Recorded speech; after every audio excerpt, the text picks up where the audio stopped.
Dear students, अस्सलाम वालेकुम। My name is doctor Aminullah Aman. इस वीडियो के अंदर हम स्टॉक वैल्यूएशन के चैप्टर को डिस्कस करेंगे।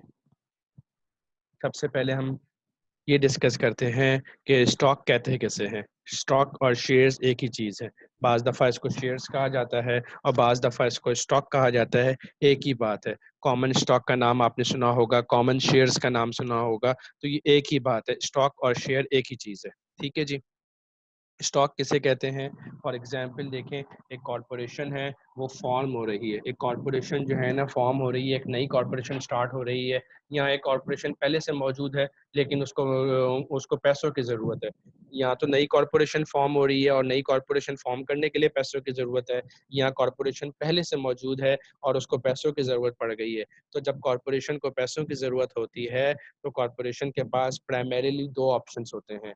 एक ऑप्शन ये होता है कि वो लोन ले लें और दूसरा ऑप्शन ये होता है कि वो अपनी कंपनी के शेयर्स को बेचें। अपनी कंपनी के शेयर्स पब्लिक में बेचें और पब्लिक से पैसे ले लें। तो देखें, अब जिसको वो अपने शेयर्स बेचेंगे, जो उस कंपनी के शेयर्स खरीदेगा, तो वो क्या हो रहा होगा, कंपनी का पार्टनर बन रहा होगा।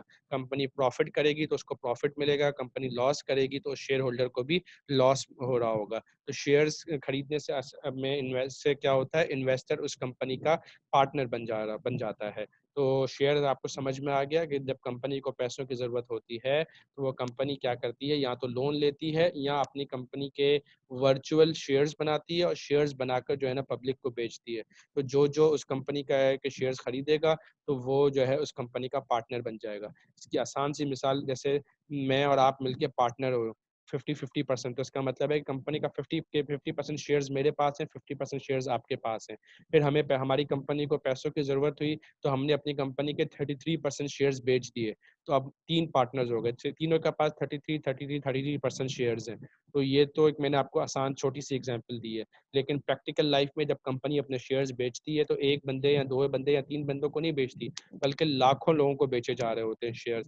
और शेयर की एक वैल्यू निकाली जाती है, वो आप पढ़ेंगे फाइनेंस के चैप्टर के अंदर कैसे निकलती है।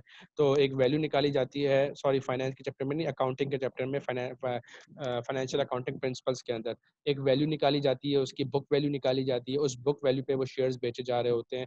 तो जो उस कंपनी के शेयर्स खरीदता है, वो सब उस कंपनी के पार्टनर्स बनते जाते हैं। ठीक है, अभी शेयर्स बिकते कैसे हैं, तो देखें, इसके लिए आपको ये समझने की ज़रूरत है। एक होती है प्राइमरी मार्केट, दूसरी होती है सेकेंडरी मार्केट। एक होती है प्राइमरी मार्केट और दूसरी होती है सेकेंडरी मार्केट। प्राइमरी मार्केट किसे कहते हैं कि अगर कंपनी अपने शेयर्स फर्स्ट टाइम पब्लिक को बेच रही है, अगर कंपनी अपने शेयर्स फर्स्ट टाइम पब्लिक को बेच रही है, तो ये कहाँ बेचती है, प्राइमरी मार्केट में बेच रही होती है। उसको क्या कहा जाता है, प्राइमरी मार्केट कहा जाता है। यानी अगर कंपनी के शेयर्स फर्स्ट टाइम में बिक रहे हो, तो उसे कहते हैं company second time second time मतलब ये पब्लिक को, तो कंपनी शेयर बेच रही है ना पब्लिक को, ये क्या प्राइमरी मार्केट करेगी। उसी शेयर होल्डर ने शेयर है, जो खरीदे थे वो किसी और थर्ड पार्टी को, एग्जांपल फरहान साहब है। फरहान साहब ने गुल अहमद से शेयर्स खरीदे थे, तो गुल अहमद ने जब शेयर्स फरहान साहब को बेचे होंगे, तो ये तो क्या कहलाएगी, प्राइमरी मार्केट कहलाएगी। लेकिन फरहान साहब ने ये शेयर्स किसी और को बेच दिए, सपोज सिकंदर को बेच दिए। फरहान ये शेयर्स जो है तो गुल अहमद के शेयर्स को सिकंदर को बेच रहा है। तो अब ये देखें, शेयर्स सेकंड टाइम बिक रहे हैं। फर्स्ट टाइम कंपनी ने बेचे थे फरहान को, और सेकंड टाइम जो है ना फरहान से सिकंदर के पास जा रहे हैं। तो ये जो फरहान बेच रहा है, अपने शेयर्स बेच रहा है सिकंदर को, इससे क्या कहा जाएगा, इसे कहा जाता है सेकेंडरी मार्केट। सेकेंडरी मार्केट यहाँ पे कंपनी के शेयर जो है second time, third time, fourth time, fifth time बिक रहे होते हैं। जब फर्स्ट टाइम बिकते हैं तो उसे कहते हैं प्राइमरी मार्केट, और जहाँ सेकंड टाइम बिक रहे होते हैं उसे कहते हैं सेकेंडरी मार्केट। अब जो स्टॉक मार्केट होती है, किसी भी कंट्री की जो स्टॉक मार्केट होती है ना, वो सेकेंडरी मार्केट कहलाती है, क्योंकि वहाँ पे कंपनी के शेयर फर्स्ट टाइम नहीं बिक रहे होते, बल्कि फर्स्ट टाइम तो कभी किसी साल में बिके होंगे। अब उसके बाद मुस्तकिल वो शेयर्स खरीदे बेचे जा रहे होते हैं। हो सकता है वो दूसरे टाइम बिक रहे हो, तीसरे टाइम, पांचवें टाइम, 10वें टाइम, हज़ारवें टाइम, 1 लाख दफ़ा वो बिक चुके हो, खरीदे जा चुके हो, बेचे जा रहे हो। सुबह से शाम तक यही काम हो रहा होता है कि स्टॉक मार्केट के अंदर शेयर्स खरीदे जा रहे होते हैं, बेचे जा रहे होते हैं, खरीदे जा रहे होते हैं, बेचे जा रहे होते हैं। डिमांड एंड सप्लाई पे उनकी प्राइस ऊपर जा रही होती है, नीचे आ रही होती है, ऊपर जा रही होती है, नीचे जा रही होती है। डिमांड ज़्यादा होती है तो प्राइस ऊपर जाती है, डिमांड नीचे आती है तो प्राइस नीचे आती है। तो सुबह शाम शेयर्स बिक रहे होते हैं। तो ये क्या है, सेकेंडरी मार्केट है, क्योंकि कंपनी खुद नहीं बेच रही है। कंपनी जो खुद पहले किसी को बेचे होंगे, उसने आगे किसी और को बेच दिया, आगे वाले ने किसी और को बेचे, आगे वाले ने उससे किसी और को बेचे। तो प्राइमरी मार्केट समझ में आ गया आपको। कि जब कंपनी अपने शेयर्स फर्स्ट टाइम बेच रही होती है इन्वेस्टर को, तो इसे क्या कहा जाता है, प्राइमरी मार्केट की सेल परचेज कहा जाता है। ठीक है, अब ये बीच में देखें लिखा हुआ है इनिशियल पब्लिक ऑफरिंग।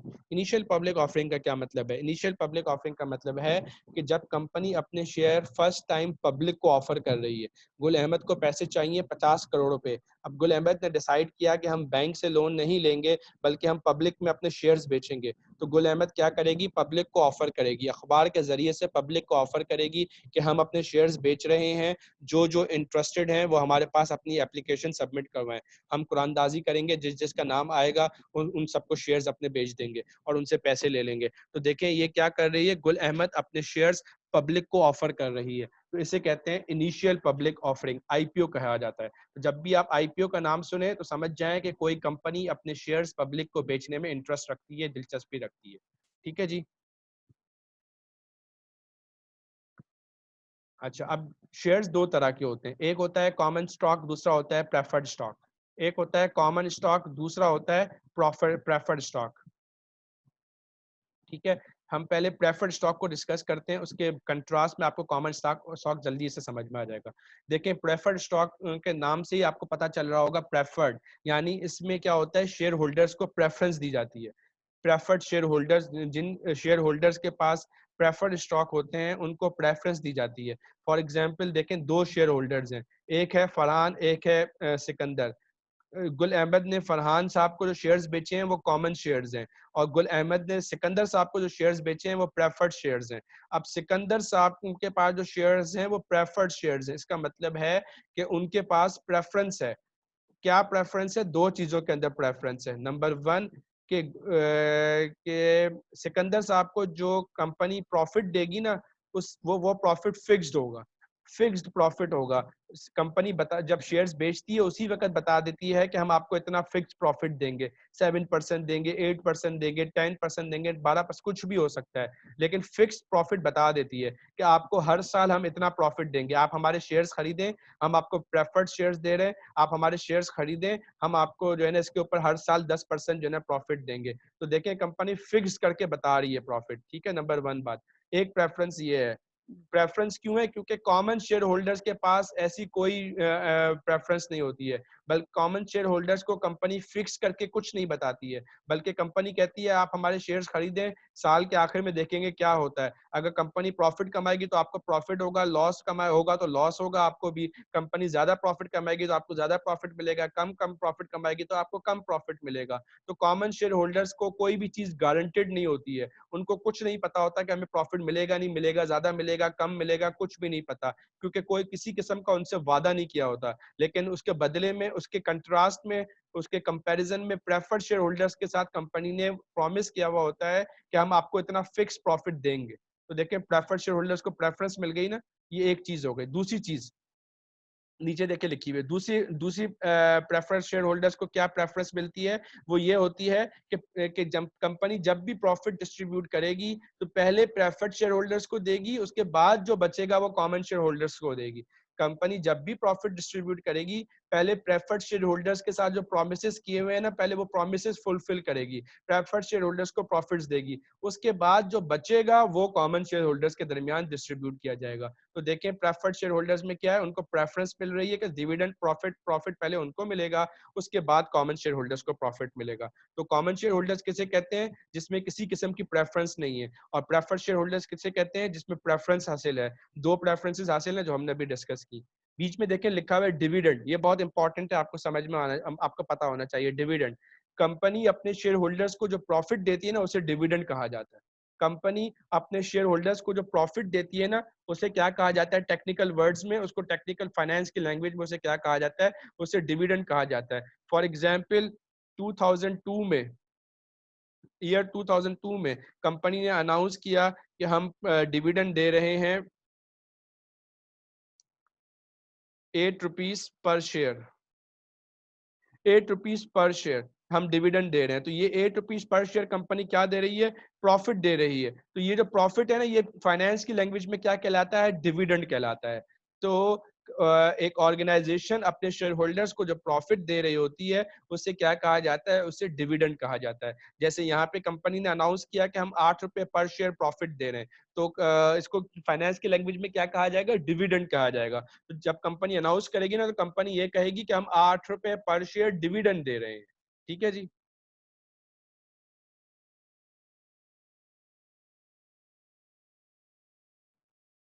अच्छा, ये चीज भी इंपॉर्टेंट है समझने के लिए। रिटर्न कैसे कैलकुलेट होता है, जब आप कोई शेयर्स खरीदेंगे तो आपको इसके ऊपर क्या रिटर्न मिलेगा, क्या रिटर्न आप एक्सपेक्ट करें, आपको क्या उम्मीद होनी चाहिए, क्या एक्सपेक्टेशन होनी चाहिए कि मैंने इस कंपनी का शेयर में खरीदा है, मुझे इसके ऊपर जो है ना क्या मिलेगा। देखें, दो तरह की चीजें आपको, दो तरह के रिटर्न्स आपको मिल सकते हैं। अगर आप किसी कंपनी का शेयर खरीद रहे हैं तो आपको दो तरह के शेयर रिटर्न्स मिल सकते हैं। एक लिखा हुआ है डिविडेंड यील्ड, दूसरा लिखा हुआ है कैपिटल एप्रिसिएशन।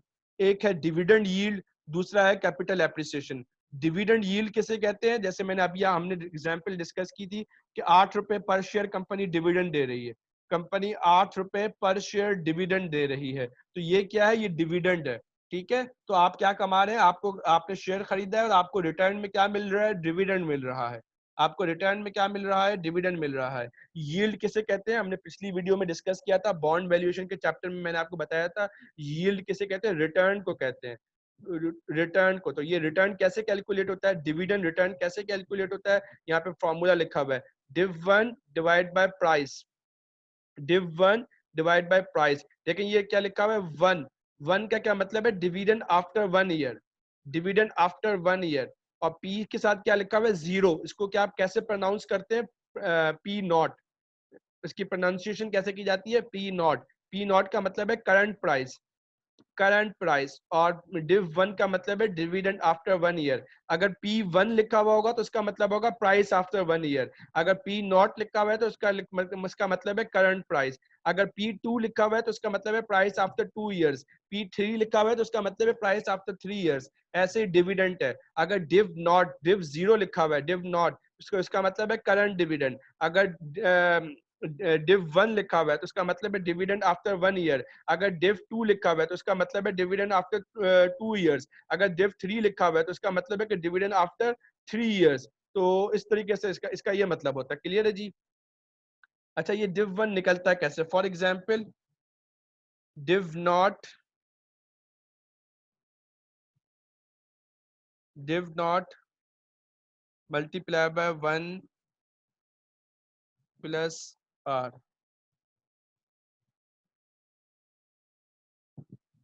ये हमने क्या कैलकुलेट किया, डिव वन कैलकुलेट किया। Div one is equals to div naught multiply by 1 + r।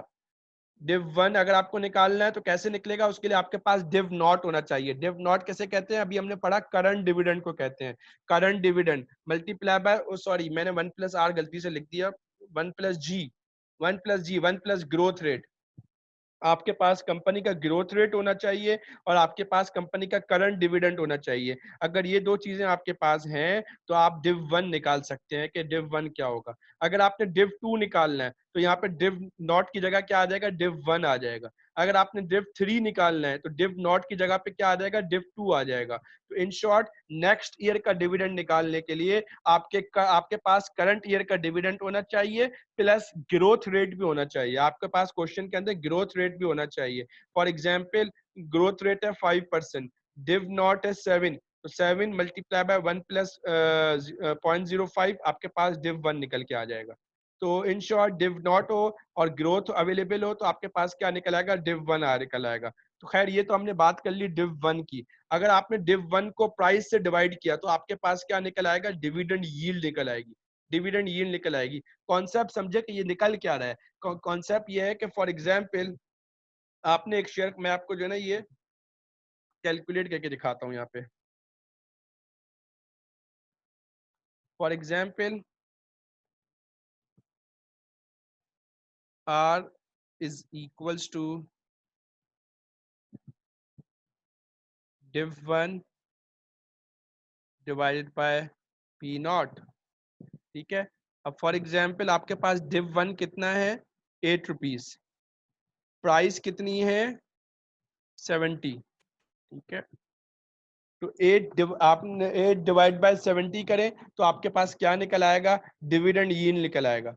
8/70 करें तो आपके पास डिविडेंड यील्ड निकल के आएगा। तो ये असल में निकला क्या, ये निकला है कि आपने 70 रुपीज का ये शेयर खरीदा था, आपने 70 रुपीज का ये शेयर खरीदा था, इसके ऊपर आपको कितना डिविडेंड मिला है, 8 रुपए मिला है। आपने इसके ऊपर कितना कमाया है, 8 रुपए कमाया है।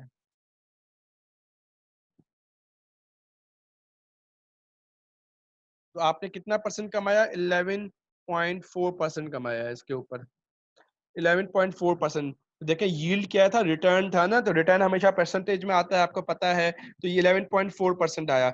8/70 मल्टीप्लाई बाय 100 करेंगे तो आपके पास परसेंटेज में आ जाएगा 11.4%। तो ये क्या निकला है आपके पास, डिविडेंड यील्ड निकली है। यानी कि आपने कितना रिटर्न कमाया in the form of dividend. आपने शेयर प्राइस खरीदी थी 70 रुपीज का शेयर खरीदा था, इसके ऊपर आपने कितना डिविडेंड कमाया इन द कितना रिटर्न कमाया in the form of dividend. तो आप डिविडेंड को डिव 1 को डिवाइड करें प्राइस से तो आपके पास रिटर्न निकल आएगा, डिविडेंड यील्ड निकल आएगी। दूसरी चीज है कैपिटल एप्रिसिएशन। कैपिटल एप्रिसिएशन का मतलब है कि आपने ये शेयर कितने का खरीदा था, 70 रुपीज का खरीदा था ना। आपने ये शेयर खरीदा था 70 रुपीज का, और मैंने शुरू में डिस्कस किया था कि स्टॉक मार्केट के अंदर शेयर्स जो है ना मुस्तकिल खरीदे बेचे जा रहे होते हैं। फॉर एग्जाम्पल आपने शेयर खरीदा था जनवरी में 70 रुपीज का, आज अप्रैल के महीने में 3 महीने के बाद ये शेयर मार्केट के अंदर 76 का हो चुका है। ये शेयर मार्केट के अंदर 76 का हो चुका है। अब अगर आप इसको बेचेंगे तो ये 76 का बिकेगा। आपने खरीदा था 70 रुपीज का, तो कितना फायदा हो गया आपको, 6 रुपीज का फायदा हो रहा है आपको पर शेयर, 6 रुपीज फायदा हो रहा है पर शेयर। तो देखें फॉर्मूला क्या है, P1 76, P0 70 divide by P0 70। तो आप जब ये फॉर्मूला यूज करेंगे तो आपके पास आ जाएगा कैपिटल एप्रिसिएशन। इसको और क्या कहते हैं, इसको जो है ना कैपिटल गेन भी कहते हैं। आपने शेयर खरीदा था 70 का, आपने बेचा उसको 76 का, तो 6 रुपए का आपको कैपिटल गेन हुआ है। कैपिटल एप्रिसिएशन भी कहा जाता है, कैपिटल गेन भी कहा जाता है। अगर 70 से नीचे का बिकेगा तो हम कहेंगे कैपिटल लॉस हुआ है आपको, ठीक है, कैपिटल डेप्रिसिएशन हुई है। तो ये कैसे निकलती है capital gain, P1 minus P0 divide by P0, 76 minus 70 divide by 70, तो आपके पास कैपिटल गेन निकल आएगा। ठीक है, नेक्स्ट स्लाइड में जाते हैं। ये बहुत आसान है, यहाँ पे हम शेयर की प्राइस को कैलकुलेट कर रहे हैं, शेयर की प्राइस को कैलकुलेट करना चाह रहे हैं। Let me erase this for you. Yes, हम एक शेयर की प्राइस को कैलकुलेट करने चाह रहे हैं। जैसे मैंने अभी आपको शुरू में बताया, कंपनी ने ये शेयर बेचा था 10 रुपए का, लेकिन आज 3 महीने बाद, 4 महीने बाद, 6 महीने बाद, 1 साल के बाद जरूरी नहीं है कि ये शेयर 10 रुपए का ही हो। इसकी प्राइस 10 रुपए के अलावा कुछ और होगी। क्यों? क्योंकि ये शेयर मार्केट में खरीदा बेचा जा रहा होगा, कोई बेच रहा होगा, कोई खरीद रहा होगा, कोई बेच रहा होगा, कोई खरीद रहा होगा। शेयर एक कंपनी के जो शेयर्स होते हैं ना, वो लाखों की तादाद में होते हैं, बल्कि करोड़ों की तादाद में होते हैं, और शेयर होल्डर्स भी लाखों की तादाद में होते हैं। अब कुछ शेयर होल्डर्स ऐसे होते हैं जो खरीद के अपने पास रख देते हैं और डिविडेंड कमाते रहते हैं, और कुछ शेयर होल्डर्स क्या करते हैं, खरीद के अपने पास रखते हैं, फिर पैसों की जरूरत होती है तो बेच देते हैं। तो शेयर मुस्तकिल जो है ना बिक रहा होता है, खरीदा जा रहा होता है। तो जो उसकी जो शेयर प्राइस है ना, वो जब आपने खरीदा था वो 10 रुपए का था, वो उसकी बुक वैल्यू थी 10 रुपए की। लेकिन आज वो बुक वैल्यू पे नहीं है, बल्कि उसकी प्राइस हो सकता है 40 हो चुकी हो, 50 हो चुकी हो, 100 हो चुकी हो, 110 हो चुकी हो, कुछ भी हो सकती है। तो ये जो प्राइस है ना, ये कैसे निकलती है, तो ये इस फॉर्मूला से निकलती है। ये डिविडेंड डिस्काउंट मॉडल लिखा हुआ है, डिविडेंड डिस्काउंट मॉडल, वो क्या है, वो यही है। अच्छा, इसके अंदर मजे की बात ये है, पिछली वीडियो के अंदर आपने देखा होगा बॉन्ड वैल्यूएशन। तो बॉन्ड वैल्यूएशन में जब हम बॉन्ड की प्राइस निकाल रहे थे, उसका भी यही फॉर्मूला था। तो स्टॉक की प्राइस निकालने के लिए भी यही फॉर्मूला है। और वहां मैंने आपको बताया था, ये फॉर्मूला असल में क्या है, ये प्रेजेंट वैल्यू सिंगल पेमेंट का फॉर्मूला है। प्रेजेंट वैल्यू सिंगल पेमेंट का फॉर्मूला क्या होता है, future value divide by 1 plus R. तो आपके पास फ्यूचर में क्या मिलेगा, आपको डिविडेंड मिलेगा। तो आप यहाँ पे फ्यूचर वैल्यू की जगह पे डिविडेंड रखें, 1 प्लस आर वही होता है, डिस्काउंट रेट होता है नीचे आर, तो आप वो रखें। तो one dividend div 1 divide by 1 plus R, div 2 divide by 1 plus R raise to the power 3, फिर div 3 divide by 1 plus R raise to the power 3। इसके साथ देखें आखिरी साल में जो है ना प्लस पी लिखा हुआ है, एच का मतलब है, आज का मतलब है आखिरी साल कुछ भी है, हमें नहीं पता ना यहाँ पे कौन सा आखिरी साल है, तो इस वजह से हमने एच रख दिया है। अगर आपके पास आखिरी साल 3 है तो यहाँ पे div 3 होगा। अगर अगर आपके पास आखिरी साल 5 है तो यहाँ पे div 5 होगा, p 5 होगा। अगर आपके पास आखिरी साल जो है ना 10 है तो यहाँ पे div 10 p 10 होगा। एच ऐसे एग्जाम्पल के तौर पर रखते हैं कि आखिरी साल जो भी हो आपका। अच्छा, पी क्या है? ये वही है जो कि बॉन्ड वैल्यूएशन के चैप्टर में मैंने आपको बताया था। प्राइस, प्राइस कि आपको जो है, अगर आपने ये शेयर खरीदा है, अगर आपने ये शेयर खरीदा है तो इसके ऊपर आपको, जब तक आप इसको अपने पास रखेंगे आपको डिविडेंड मिलेगा। जब भी आप इसको बेचेंगे तो आपको आपकी प्राइस भी मिलेगी, डिविडेंड भी मिलेगा, प्राइस भी मिलेगी। फॉर एग्जाम्पल, आपने एक शेयर खरीदा और 3 साल तक अपने पास रखा, तो पहले साल भी डिविडेंड मिलेगा डिव 1, दूसरे साल भी डिविडेंड मिलेगा डिव 2, तीसरे साल भी डिविडेंड मिलेगा डिव 3, फिर तीसरे साल आपने शेयर को बेच दिया तो जो प्राइस मिलेगी ना वो भी तो मिलेगी ना, तो इस वजह से आपने इसके ऊपर इसमें प्लस किया है।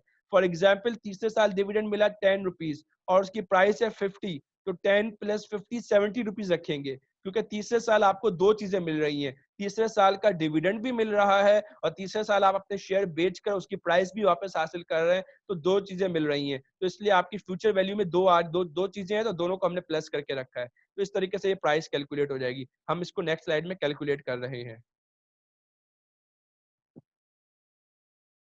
ये देखिए क्वेश्चन लिखा हुआ है आपके पास, XYZ कंपनी टू पे डिविडेंड 3.24 3.50। एक कंपनी है XYZ, वो कितना डिविडेंड दे रही है? 3 रुपीज, 3.24, 3.50। ये तीन, पहले साल 3 रुपए, दूसरे साल 3.24, तीसरे साल 3.50। At the end of 3 years, you anticipate selling your stock at a market price of 94.48। आपको लग रहा है कि 3 साल के बाद आप अपना शेयर कितने में बेच देंगे? 94.48 में बेच देंगे। What is the price of the stock a given 12% expected return? अगर डिस्काउंट रेट 12% है तो बताओ बॉन्ड की प्राइस क्या होगी? अगर डिस्काउंट रेट 12% है तो बताओ बॉन्ड की प्राइस क्या होगी? ये डिस्काउंट रेट क्या है? ये वही चीज है। प्रेजेंट वैल्यू का फॉर्मूला क्या होता है? Future value divide by 1 plus R. तो ये आर क्या होती है? ये डिस्काउंट रेट होता है। तो ये 12% आपको डिस्काउंट रेट दिया हुआ है। हम इसको नेक्स्ट स्लाइड में देखें, कैलकुलेट करते हैं। पहले साल आपको डिविडेंड कितना मिला? 3। दूसरे साल डिविडेंड कितना मिला? 3.24। तीसरे साल आपको डिविडेंड कितना मिला? 3.50 प्लस 94.48, क्योंकि आप तीसरे साल अपना शेयर बेचेंगे तो आपको 94.48 प्राइस भी तो मिलेगी ना। तो तीसरे साल आपको दो चीजें मिल रही हैं, तो दोनों को प्लस करेंगे। डिनोमिनेटर में देखें 1.12, फॉर्मूला क्या होता है? Future value divide by 1 plus R. तो आर कितना है यहाँ पे आपके पास? 12%। 12% का मतलब है 0.12। तो 1 प्लस 0.12 क्या हो गया? 1.12 रेज टू द पावर 1 पहला साल, 1.12 रेज टू द पावर 2 दूसरा साल, 1.12 रेज टू द पावर 3 तीसरा साल। तीनों को अलग अलग कैलकुलेट करें फिर प्लस करें तो आपके पास प्राइस निकल आई 75 रुपीज। यानी ये शेयर की प्राइस क्या है? 75 रुपीज है। तो यहाँ पे असल में आपने क्या किया है? फ्यूचर के कैश फ्लो को डिस्काउंट किया है।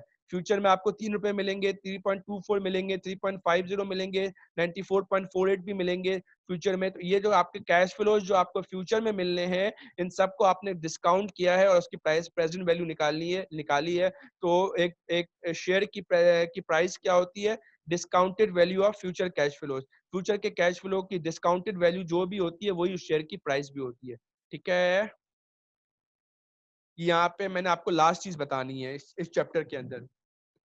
देखिए, ये अभी हमने पीछे जो है प्राइस का फॉर्मूला डिस्कस किया था ना, हमने शेयर की प्राइस कैलकुलेट करनी है तो हमने उसका फॉर्मूला डिस्कस किया था। ये प्रेजेंट वैल्यू वाला फॉर्मूला, ये प्रेजेंट वैल्यू वाला फॉर्मूला जो आपके सामने लिखा हुआ है, इसके अंदर एक चीज, ये एक और प्राइस का एक और फॉर्मूला लिखा हुआ है आपके सामने, div 1 divide by R minus G. R stands for discount rate, G minus growth. ठीक है, div 1 divide by R minus G. R means return और जी मींस ग्रोथ रेट। तो अगर आपके पास क्वेश्चन के अंदर या आपके पास सिचुएशन ये हो कि आपको पता हो कि फर्म का जो डिविडेंड है, उसकी जो ग्रोथ रेट है वो कांस्टेंट है, वो हर साल 5% ग्रो करता है, हर साल 5% ग्रो करता है। फर्म जो डिविडेंड देती है वो हर साल उसमें जो है 5% ग्रोथ आती है। फर्म जो डिविडेंड देती है उसमें हर साल 5% ग्रोथ आती है। जैसे फॉर एग्जाम्पल, पहले साल फर्म ने डिविडेंड दिया 100 रुपए, अब इसका नेक्स्ट ईयर कितना देगी? 5% ग्रोथ आएगी। 100 रुपए का 5% कितना होता है? 5 रुपए। तो नेक्स्ट ईयर कितना देगी? 105 रुपए देगी। उससे अगले साल कितना डिविडेंड देगी, अगेन 5% ग्रोथ आएगी। तो आप 105 का 5% निकाले तो तकरीबन 5.05 कुछ आएगा। तो अगले साल कंपनी कितना डिविडेंड देगी, 105 प्लस 5.05 तो कितना हो गया 110, 110.5 ये हो गया ना, 110 और 0.5 110.5। उससे अगले साल कितना डिविडेंड देगी, वही 5% का जो है ना ग्रोथ होगा। तो कहने का मकसद ये है कि अगर आपके पास सिचुएशन ये है कि फर्म का जो डिविडेंड ग्रो कर रहा है एक कांस्टेंट रेट से ग्रो कर रहा है, ऐसा नहीं है कि किसी साल फर्म ने जो है ना 5% का ग्रोथ दिखाया है, उससे अगले साल 7% का ग्रोथ है और किसी साल 3% का ग्रोथ है, तो ग्रोथ रेट जो है ना फ्लक्चुएटिंग है, अलग अलग आ रहा है हर साल। अगर ऐसी सिचुएशन नहीं है बल्कि ग्रोथ रेट कांस्टेंट है आपके पास, तो ऐसी सूरत में प्राइस निकालने के लिए जो हम फॉर्मूला यूज करते हैं ना, वो ये वाला यूज करते हैं। इस मॉडल को क्या कहते हैं, देखिए लिखा हुआ है constant growth, DDM dividend discount model, जो हमने पीछे डिस्कस किया, constant growth dividend discount model, constant growth model. इसको इसको इसका नाम जो है ना, ये ब्रैकेट में देखें ये भी होता है Gordon growth model, Gordon growth model भी इसको कहा जाता है। तो ये मॉडल हम कब यूज करते हैं, अगर हमें शेयर की प्राइस निकालनी है तो हम इस फॉर्मूला से निकालते हैं। कब, तब जब हमें कांस्टेंट ग्रोथ रेट दिया हुआ हो। फॉर एग्जांपल ये देखिए आपके पास क्वेश्चन लिखा हुआ है, what is the value of A stock, stock की वैल्यू निकालें यानी स्टॉक की प्राइस निकालें, that expects to pay a $3 dividend next year, next year वो डिविडेंड कितना देगा, $3, and then increase the dividend at a rate of 8% per year indefinitely, फिर उसके बाद हर साल ये 8% ग्रो करेगा। इनडेफिनेटली का मतलब है लाइफ लॉन्ग, हमेशा हर साल। तो हर साल जो है ना कितना ग्रो करेगा, 8%। तो देखें आपको फिक्स कांस्टेंट ग्रोथ रेट दिया हुआ है, यानी हर साल 8%, 8%, 8%, 8% की ग्रोथ आएगी। तो 8% जो ग्रोथ रेट आ रही है हर साल कांस्टेंट आ रही है, तो कांस्टेंट ग्रोथ मॉडल जो है ना यूज करेंगे। Assume 12% expected return, discount rate कितना है, 12% है। तो ये हमने फॉर्मूला लगाया, P naught div one divide by R minus G, div one कितना है 3, आर कितना था आपके पास, डिस्काउंट रेट 12%, 0.12, ग्रोथ रेट कितना है 8%, 0.08 आया, तो प्राइस आ गई 75 रुपीज। तो देखें आपने ये वाला फॉर्मूला लगाया कब, जबकि आपके पास जो है कांस्टेंट ग्रोथ जो है ना दी हुई थी क्वेश्चन के अंदर। ठीक है जी, लास्ट स्लाइड है इसके अंदर। फॉर एग्जाम्पल ना ये फॉर्मूला है ना, यहाँ पे हमने क्या कैलकुलेट किया है, प्राइस कैलकुलेट किया है। सपोज हमें प्राइस दिया हुआ है, डिव वन भी दिया हुआ है, प्राइस भी दिया हुआ है, आर भी दिया हुआ है, जी नहीं दिया हुआ, ग्रोथ रेट नहीं दिया हुआ, चार चीजों में से तीन चीजें दी हुई, चौथी चीज नहीं दी हुई है। तो आपको पता है जब भी दो चीजें अवेलेबल होती है तो तीसरी चीज निकाली जा सकती है, तीन चीजें अवेलेबल हो तो चौथी चीज निकाली जा सकती है। तो यहाँ पे सपोज अगर आपके पास तीन चीजें हो, प्राइस भी गिवन हो, डिव वन भी गिवन हो, आर भी गिवन हो, जी गिवन ना हो, तो सिंपली आप क्या करें, आर माइनस जी को ब्रैकेट से ऊपर ले जाएं, डिनोमिनेटर से न्यूमिनेटर के तरफ लेके जाएं, इक्वल्स टू के लेफ्ट हैंड साइड, और प्राइस को जो है ना नीचे डिनोमिनेटर में ले आए। फिर आप div one divide by P करें, उसके बाद आप आंसर आएगा। उसके बाद जो है आपको आर गिवन है तो आर को जो है ना इक्वल्स टू के राइट हैंड साइड पे ले आए, और फिर जो इस तरह आपके पास जी निकल आएगा, जैसे यहाँ पे हमने किया हुआ है ये सारा का सारा काम। कि मैं आपको जो है आपके सानी के लिए चले करके दिखा देता हूँ।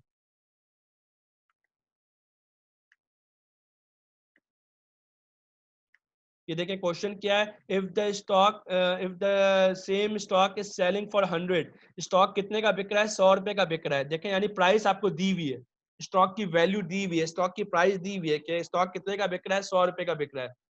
ठीक है, what might be the assuming growth, growth कितनी होगी, ग्रोथ पूछ रहा है आपसे, आपको स्टॉक दिया हुआ है, ग्रोथ पूछ रहा है आपसे, तो आपके पास क्या सिचुएशन है, 100 is equals to D 3 divided by 0.12, same question है पीछे वाला, लेकिन पीछे वाले क्वेश्चन में आपको जी दिया हुआ था, पी नहीं दिया हुआ था, यहाँ आपको पी दिया हुआ है, जी नहीं दिया हुआ। ये सिचुएशन है ना आपके पास जी, तो आप क्या करेंगे, 0.12 माइनस जी को आप ऊपर ले गए इक्वल्स टू के left hand side, 3 divide by 100, price को आप नीचे ले आए इक्वल्स टू के राइट हैंड साइड पे डिनोमिनेटर पे प्राइस को ले आए। तो आप इसको सॉल्व करें, G sorry G is equals to 3 divide by 100 करें आप,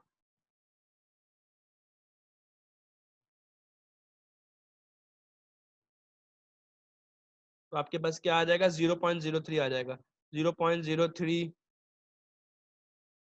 प्लस 0.12 को आप इक्वल्स टू के लेफ्ट हैंड साइड पे, आप राइट साइड हैंड साइड पे ले आए तो प्लस से माइनस पे हो जाएगा, तो माइनस 0.12। तो आपके पास जी निकल आया, जी इज इक्वल्स टू 0.09। तो देखें आपके पास जो है ना जी ग्रोथ रेट निकल के आ गया। तो ये हमने यहाँ पे आप आंसर दिया हुआ है, तो 9% इसको मल्टीप्लाई बाय 100 करेंगे तो आपके पास 9% ग्रोथ रेट है।